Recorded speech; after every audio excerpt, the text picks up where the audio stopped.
Uh, I and what? Thank you, Steve. Happy Father's Day to you as well. Talked to my son this morning. He's in Thailand, I think. Still. So he's asking me what he ought to do when he gets home. Like, I don't know. When you coming home? He said, I don't know when, but he'll be there soon. This little thought that I want to share with you today. Actually, it's kind of a passionate thing that I'm very passionate about. It came out of a conversation with somebody really close to me, and they were sharing, oh, you inspire me so much because it looks like nothing bothers you, and you just anything that's thrown your way, anybody that says anything about you, anything that you go through, you just keep on going. And then they were sharing about somebody that had shared something on Facebook who had a surgery that had just disfigured them to a very uncomfortable place.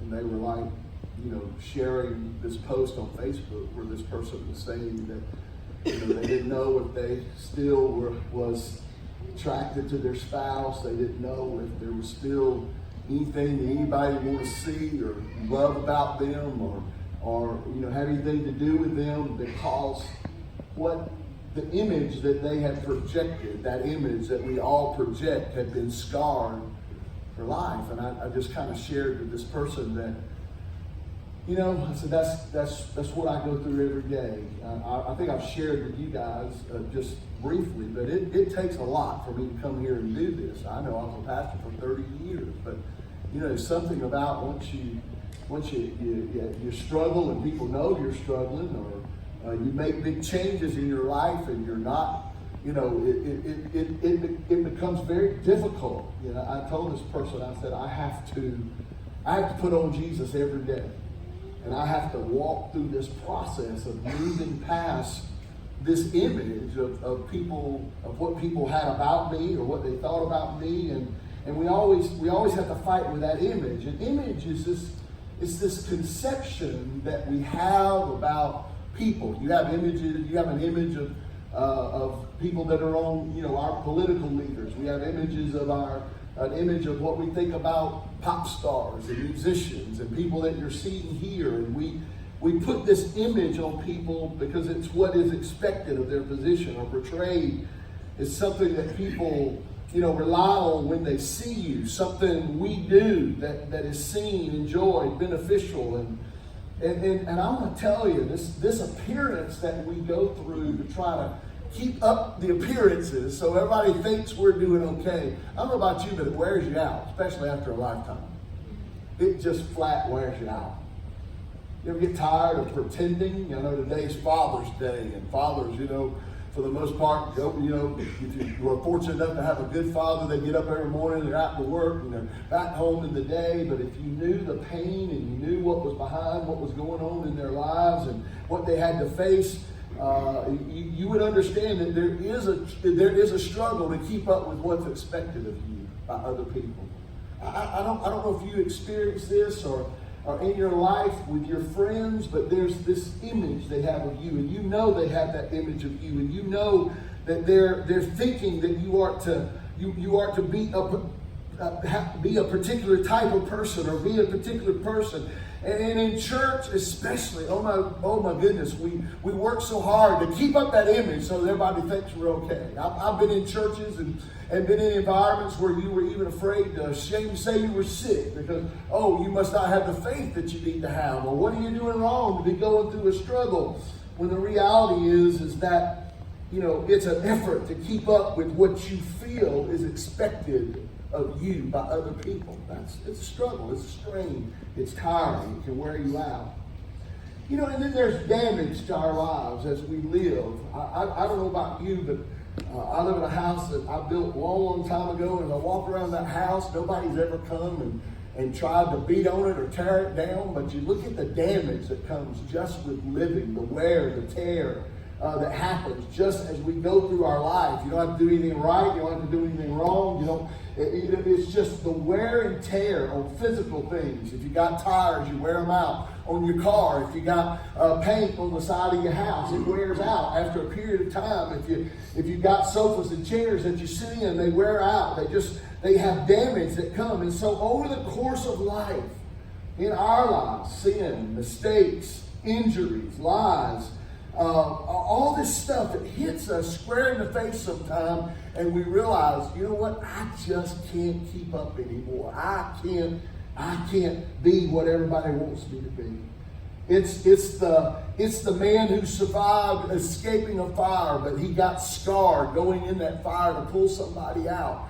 And he's visibly scarred, but yet he saved his children, and nobody knows it, and they're afraid to go up to him because of how he looks. They're like, oh my God, they're taken back by what his visible expression looks like. It's the woman that's gone through breast cancer, and she's scarred by her life and judged, because women know that you're judged so harshly. We all are judged so harshly by our appearance and by what people perceive of us. And then there's the person who endured abuse, but is forever affected. Whatever your abuse was, whatever your trauma was as a child, and it has affected you forever. It's affected you in your life, and you're expected to respond and react like everybody else does, but yet there's something there that you can't trust or you can't love, and you just can't be real most of the time and say, you know what, I've been through this, or I'm struggling in this area because of this damage that's happened. Or it's the soldier or the public servant that goes off to war, and they're always the hero.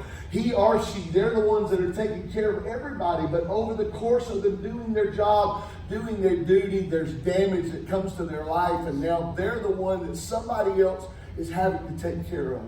I talk to people still on a regular basis. I don't really put myself forth as a pastor other than I go see people, pray for people. People call me all the time. We went somewhere last night to hear a band play, and I went in. When I left, I told the person I was with, I said, I'm the pastor. I think I'm the pastor of that bar, because everybody in there they were crying and asking us to pray for people and asking us to pray about situations, and it was just, I think that's where I'm the pastor of that place, you know. But I want you to know it's that you get looked at as if you take care of everybody and everything, but yet you get scarred, you get wore out, and you are forever ever affected, and now you need somebody to take care of you. I preach a lot about, I preach a lot about grace, about God's mercy, and about how that brings us right standing with God. About how that we don't have to worry about our Father being upset at us or our Father being angry at us. Last night, somebody was just, they were inebriated beyond control. And they're like, I know God loves me, and I know God cares. And I'm like, yes, God does, and God does care, and God hears your prayer. It doesn't matter. I got that part down. I got that message down. I've been preaching grace for years, and I've always preached grace. I understand that part, but what happens to you when you know that your image, what people have thought about you, because for the most part, we keep ourselves hid behind a veil. I remember the years that I pastored, and a lot of you used to come to church there or came there from time to time. You've heard me stand in the pulpit and say, if you knew who I really was, you wouldn't want me to be your pastor. Anybody ever heard me say that? A couple of you have. And then I had somebody one time look at me and say, you're not who I thought you was. I'm like, did you think I was lying? This image thing is a real issue. If I really got down and dirty with this, it'd get too real and we all couldn't handle it. So I'm trying to skirt lightly over it. The bottom line is we're all made out of flesh. We're all made out of just dirt. That God put us together, and we're in this life and we're trying to move forward. And there are people that we do certain things, and we have giftings and we have value, but at the end of the day, in all of our lives, we know that we're trying to keep up with. I told somebody this week, It was a guy that I do some work with, and I told him, I said, I knew God messed up when I first felt that call to preach, because I'm not like all these other preachers. My life's not perfect. I have things I struggle with. I have things that I have to deal with. I have sins that I've yet to overcome. So God must have made up, because all those other preachers, they're perfect. Now, once I've become a pastor, and the pastor started letting me hang out with them, I found out they were just as much a sinner as me, but they didn't want nobody to know about it. We don't want nobody to know that we struggle or we strain. And then churches, I heard something this week that just grieved my heart about a church reacting and responding to a friend of mine, and just, having this arrogance about their lives, and these people with sin in their lives, looking down their noses at other people with sin in their lives when their lives get scarred. But where the heart of this message today is that, what do you do when you're David? David in the Bible. David was a king, and David didn't have to deal with things like we deal with. It didn't matter what people thought about what David did. He did what he wanted to do. He was the king. If you didn't like what he did, he could have you killed. Not many people spoke out against the king, or at least not publicly. But, David did this horrible thing. He saw this woman. He wanted her. He took her.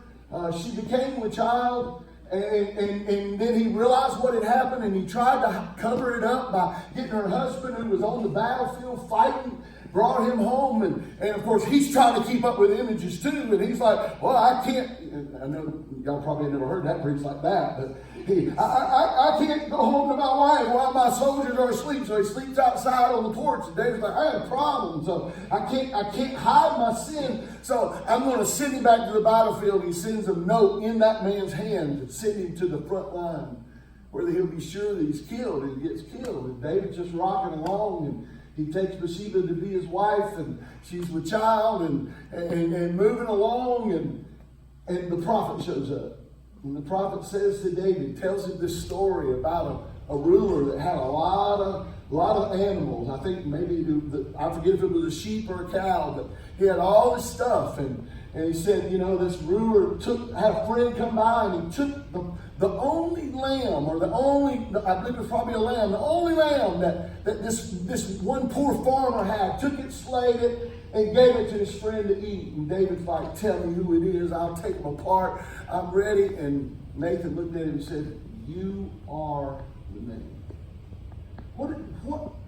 My message today, and it took me a minute to get here, but where do we find the strength to recover when we know we're not what we have, and I wouldn't say pretend to be, what everybody has thought we were, and we wear out, and we no longer have the energy to try to pretend anymore? Where do you find the energy to move forward and to go forward in your life? When you've had that that scar that scars you for life, whether it's physical, from a fire, from an injury, where do you? I talked to somebody just a couple of weeks ago, and they've lost total use of their legs and total use of the lower part of their body, and they're like, I don't know how did I move forward? How do we move forward when we're not what we used to be, and we look in the mirror and we realize, oh, you are the guy. I had somebody send me a picture, bring a picture, drop it off at my house of me and my kids, and I used to have black hair. I mean, it was just dark black. And I was there with my kids, and I looked at that, and I'm like, I am not that guy anymore. I am getting older. I used to say I was just a kid, but I'm not a kid anymore. I've been young, and I'm not old, but I can say now that I'm older. And how do you move forward? And that's what I want to talk about. Because I want to tell you something, you might as well settle it, that at points in your life, people are going to reject you because you are not who you said you was, or who they thought you were.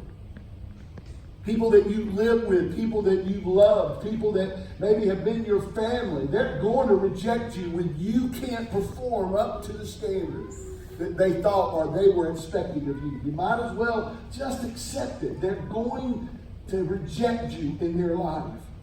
How do you move forward when they reject? One of the things I think that we do is we understand it's going to happen. It's going to happen. You're going to have, if you get married, there's going to, people, as long as people are getting married, there's going to be divorces. As long as people are being put into offices and positions, there's going to be falls. As long as you're signed as the major quarterback, the people that are yaying you today, next week, or next year, if you're not still performing up to what you used to be, they're going to be booing you, because we live in that kind of society where we judge one another on image and what we want or what we feel like people are to be. So we might as well settle it. And I think about Jesus. Even Jesus was rejected in his own town. And this isn't just a message, but there's a scripture that says Jesus couldn't do a lot of good works in his own town. Because when people saw him, they was like, that's just Mary and Joseph's boy. But there were a lot of people that remembered the rumors about his birth and the circumstances of his life. So, Joseph took Mary to be his wife, but she was already had that child. I counted the months. That didn't work out right. They got together here, but I know something ain't right with that boy. Something ain't right with who he is. The fact that he was from Nazareth was looked upon. Do you not understand that there are going to be people that reject you when they find out where you're really from? Oh, I thought you were from the big city, or I thought you were from here or there. But there will be people that reject you. And they did that to Jesus. The good that he had done for other communities, he couldn't do anymore. So I want you to know that in the case of our lives where we struggle and where we strain, we will reach points in our life where we can't do for some people anymore. We will reach points where our children will not let us do anything for them anymore. Or they will put up walls, because we will even disappoint them at times. And we will not be who they thought we were as well. Wouldn't it be an amazing world if we could just all be real? I've preached this a couple of times down here, but wouldn't it be cool if this was a world where we could really confess our faults one to another? Me and this guy, we've never had a religious conversation before, but he's like, David, wouldn't it be just amazing if you knew you were struggling with something, you had a best friend that you could just confide and say, I've been wanting to do this, or I've been doing this, or I've been hiding this, or I'm struggling with this. Wouldn't it be such a cool environment? That's what the church has been supposed to be, but is not.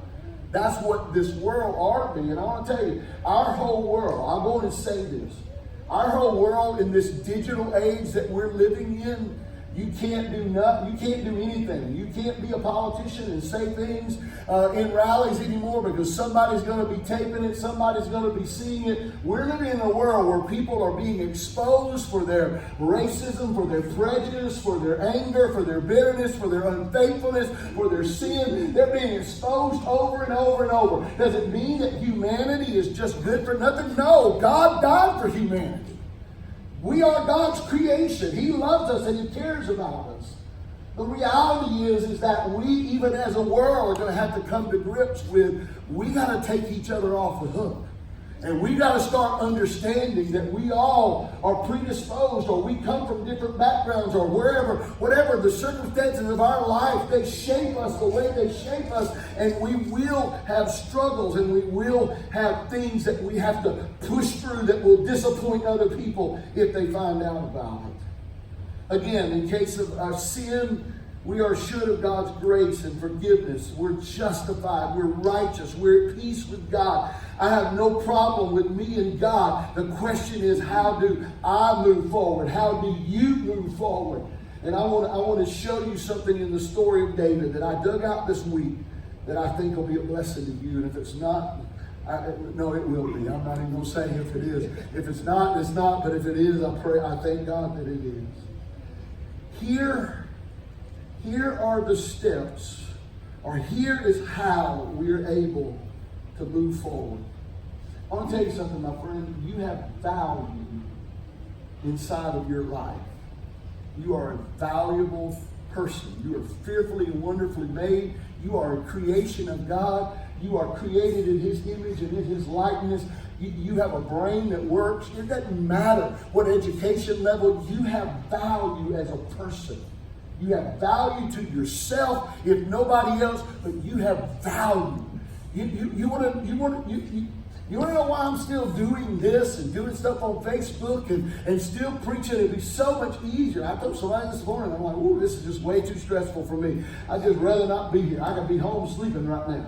You know, but you want to know why? Because there is a message that I have that's valuable. There is something that I'm about to say that people need to hear. I have value in my life. There's value in the songs. There's value in us getting together. We have value innately inside of who we are. Regardless of your flaws, your scars, your hurts, your pains, your wounds, your appearance, your value is because you are alive. There's a verse of Scripture. It is the honest verse of Scripture. And if you notice, if you're a Bible person, you know I'm not taking a text today. Or I got a text, but I'm not really taking one. But it says that a living dog's better than a dead lion.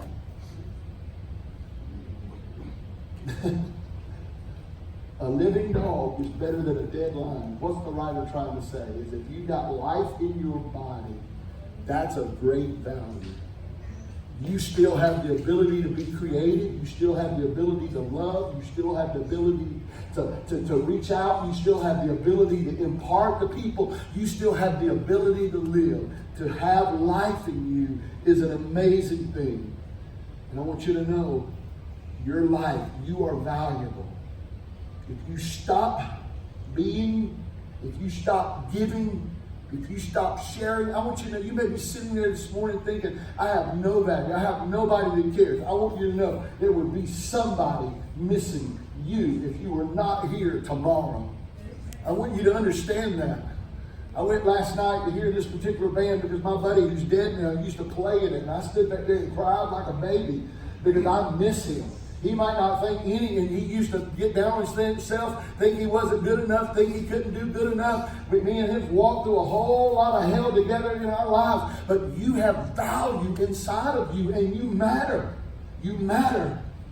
So I want you to know, don't let people rob you just because you struggle, just because you're not who people think you are, or even what you pretended to be. Don't let people rob you of your gifts, of your talents, of your ability, of your knowledge, and most of all, of your voice.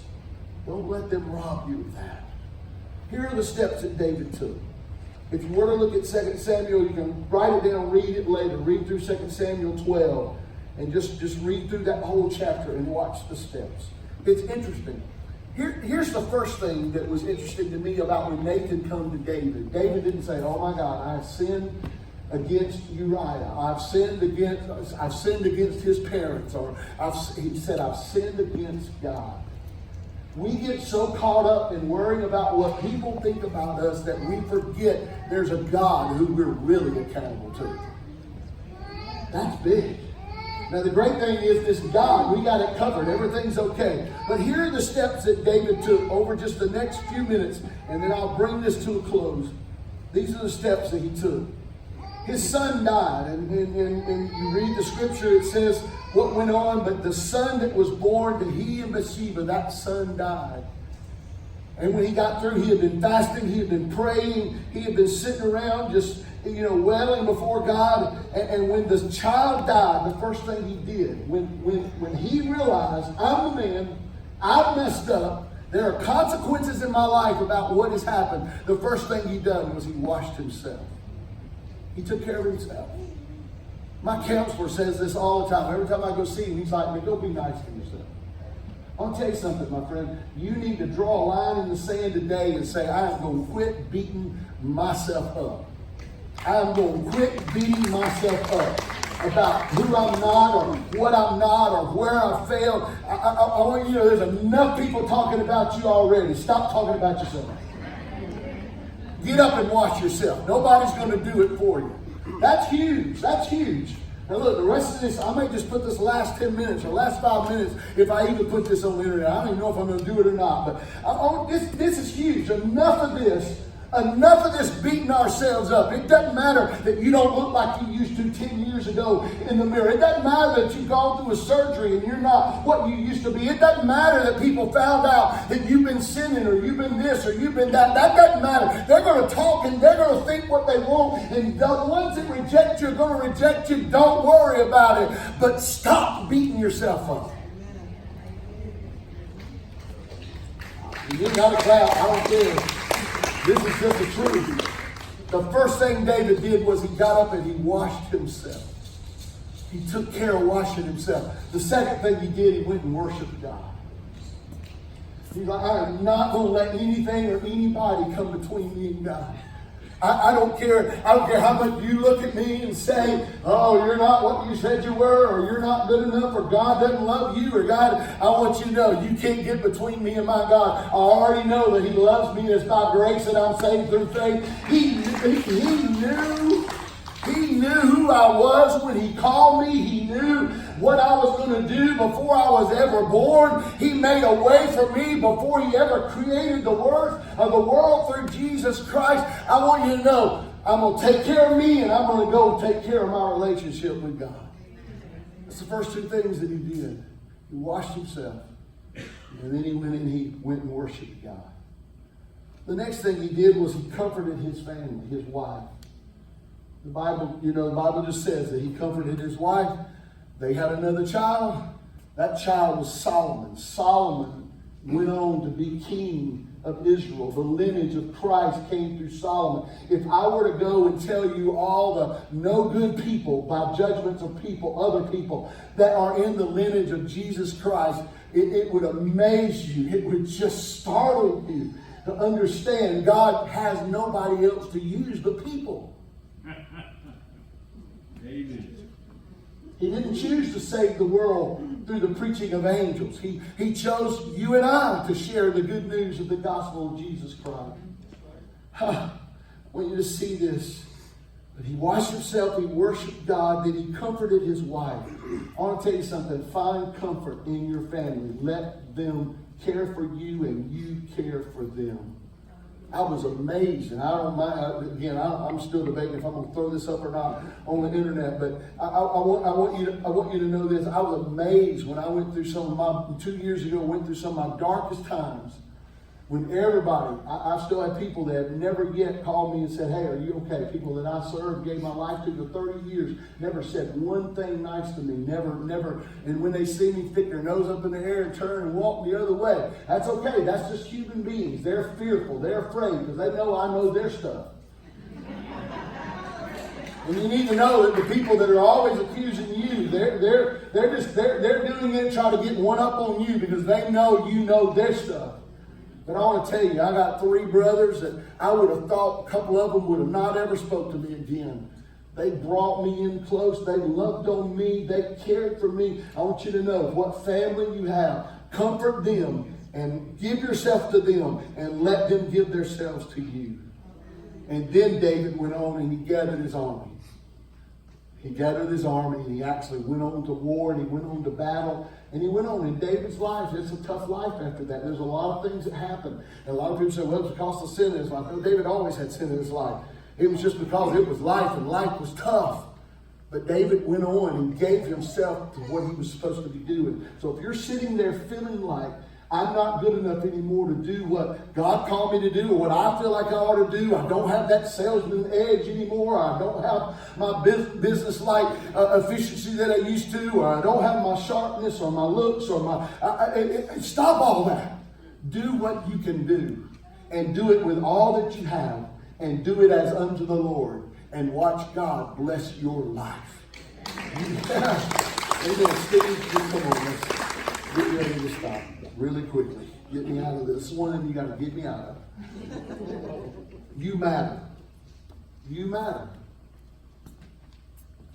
Not the you that people think you are. You matter. You matter. You matter. The one that nobody knows about. You matter. You matter.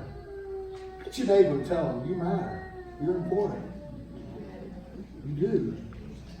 Not who people think you are, not what you appear to be, but you matter. Your voice, your contribution to others, your message, and eventually just your presence. There's some people, they don't have to say a word. I see older people sometimes and they're like, nobody wants to be around me. Nobody has anything to do with me. You don't understand. There are some older people that they won't ever cook me another meal. They'll never read me another story, but just to be in their presence for a minute, they matter. Who they are matters. There is value inside of their lives. I want you to think about this today. Just focus for a moment. What image have you been putting forth? What image that people have put on you have you been trying to keep up with? What's the struggle? Look at that struggle. What damage has been done in your life that makes you feel like you can't move forward? Yes, you're rejected. You will be rejected by people. Jesus was. There are folks that will not accept you anymore, hear anything from you. But you have value. So wash yourself. Worship God. Comfort those that are close to you. And get on with your life. You have to do it. If you're waiting on somebody to come along and go rah, rah, rah, a lot of times that's not going to be there. But just go on and do it anyway. In Jesus' name.